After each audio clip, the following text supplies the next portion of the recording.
So let's go through this anatomy, everything we see here. All the way up here, we can see intradurally first nerve as it exits the dura and it's going anteriorly, and then it'll innervate down through the cribriform plate.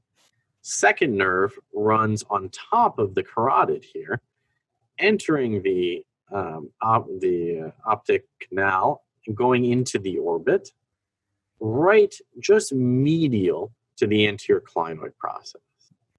Then we have third nerve from its more superior origin.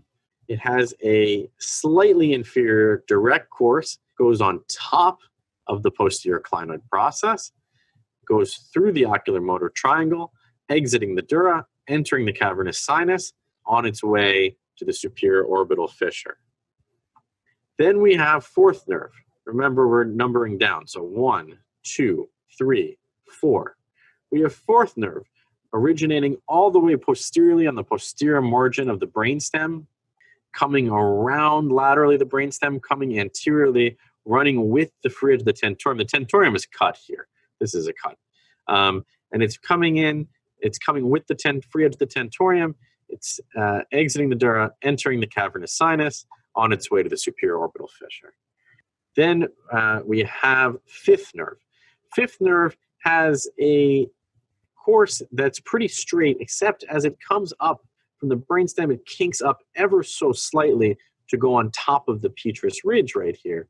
So it kinks up and it exits the dura by going into Meckel's cave. Enters Meckel's cave, comes out in the middle fossa, so up and over the petrous ridge, into Meckel's cave, into the middle fossa, and trifurcating into V1 going to the SOF through the cavernous sinus, V2 going through the cavernous sinus to foramen rotundum, and V3, which is extra cavernous and going to foramen ovale, going on top of the GSPN, which is running underneath on its way to the Vidian canal.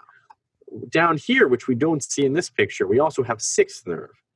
Sixth nerve is going straight into Dorello's canal, going underneath V1 on top of the carotid, the cavernous carotid, which is hidden all the way down here, and running pretty straight all the way underneath V1, all the way to the SOF, where it exits and enters the orbit.